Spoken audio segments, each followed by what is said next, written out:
Hey there, everyone, and welcome to the Future Olympian. My name is Andrea Clow. I am the owner and trainer here, and today I want to look at what the true foundation is for any rider. So it doesn't matter what discipline you're in. It doesn't matter where you're starting from, if you're an advanced rider, if you're a beginner rider, it doesn't matter. It doesn't. But when we get into the art and form of riding, we have to have one very specific foundation. And this foundation comes from our hips. Now you're probably saying, what the heck, Andrea? Like the hips? What does that have to do with anything? Our whole bodies are active in riding. We have to use our whole bodies and utilize. But I want you to take a second. Think about the athletes who are riding dressage with no legs. Think about them. Think about the riders who are riding without hands. They can do that. But the one thing that we can't do is ride without our hips. Our hips are literally the central location of our entire body where all of the movement, everything the horse does is connected through that space. So we can say train the core, we can say train the shoulders, train the legs, we can say train all this stuff, and it's important, it's extremely important. But if our hips are not being utilized correctly, then we're going to fall apart. We're not going to be able to ride with the horse. So we have to take this step back and we have to make sure that we are coming from a place where we can use our hips effectively. And in our society, in today's society, we don't use our hips at all. We use them when we're walking. But the hip is a ball and joint. It's a ball and joint. So that means that it has like this 360 turn on it, radius, that we don't ever use. We use it from front to back. We don't use it from right to left. We don't use it in kitty cornered or backwards. We don't. And this is why so many people end up injuring themselves in this area, or even in their knees or their ankles, is because they don't have this range of motion in their hips to follow their movement, because we just don't utilize it. We don't use it. So when we take and we dissect the hip into 4 different categories, so there's 4 categories in the hip, and there's 17 muscles that create the hip.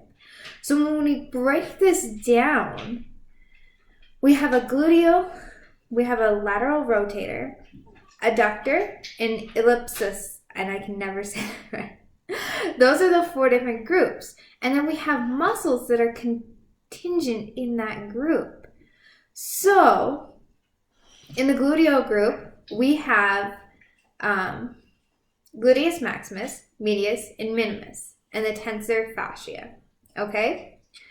In our adductor group, we have the adductor brevis, adductor longus, the adductor magnus, the pectineus, and the gracilis.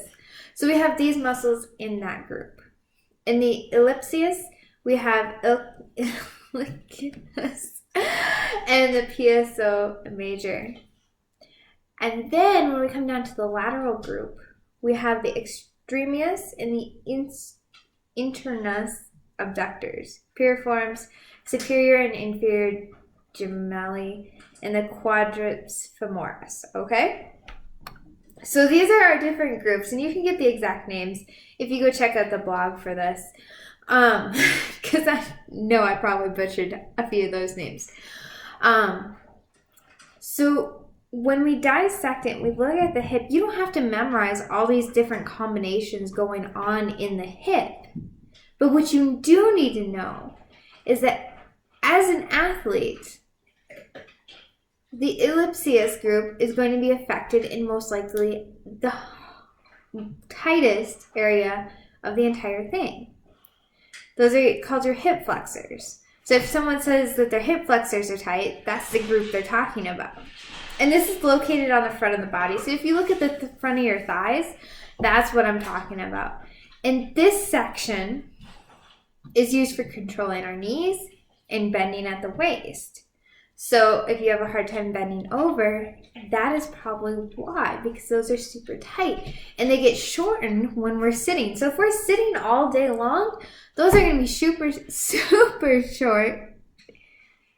And then so the muscles along the back are going to be super long because they're so used to sitting. So we have to take this step back and we have to make sure that we're getting the proper power, because this is where our power comes from. When you throw a basketball, where is the power coming from? It's coming from your legs. It's coming from your hip muscles, or the muscles in the hip, but we're not making that correlation a lot of times. We're not looking at it, oh, like this is where the power comes from. This is the power when we're sitting the trot, when we're posting, when we're cantering, when we're leg yielding, when we're doing shoulder fours. This is exactly where that power is coming from. So if those are tight and those are weak and you have a sore hip, then we need to take the step back and we need to train those specifically in the range of motion. Now, why are we training them in a range of motion? We're not just doing squats. We're not just doing lunges. We're not just doing these basic maneuvers that we see in the gym. Why are we not doing those?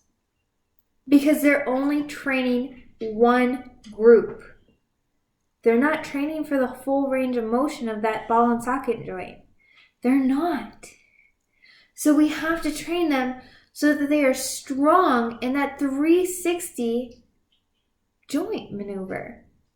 Because if they're not, then we can't ride a horse correctly. Because we can't move with it. Because our bodies don't have that range of motion. They need to stay in tune. So, utilizing different things, different trainings, different varieties, and such as yoga, pilates, round box fitness. These are all things that I incorporate into the 12-week Riding to Fitness program, that we utilize these different styles of workouts because they use this full range of motion. So we're not sitting here doing power lifts and squats and all of this, because it's only going to get us so far in riding.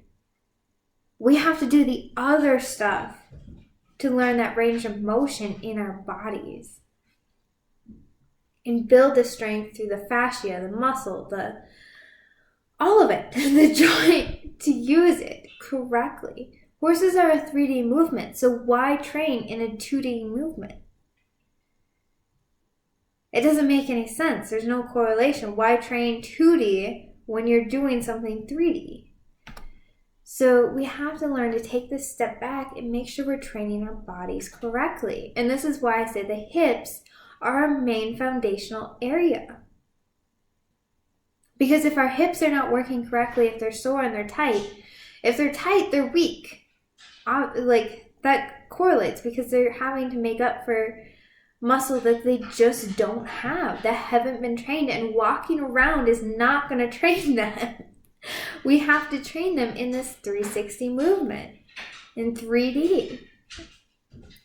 And we can't just do it all on the horse, because what if the horse is off? What if we're still not getting that full range of motion in that hip joint, but we need it. So it's like we're doing something beyond what we're doing so that we can do what we're doing correctly, if that makes sense. So we're taking it as a bigger picture and we're doing it correctly because we have the more range of motion to do it correctly. If we just train in that range of motion on the horse, we're not going to have the full range of motion we need. Hopefully that makes sense. So this is why we're training in this movement. So be sure to check out the subscription, because I've got tons of exercises in there that will help you, that you can utilize for this foundation. Or you can go check out the 12 Weeks to Riding to Fitness, where you get everything from the 360 in the ball and socket joints in your hips, in your shoulders, all through the body, training the core, the arms, all of it, so that it works correctly in correlation with what you are doing in the saddle. If you like this video, please hit like below and subscribe to our channel, and we will see you all very soon.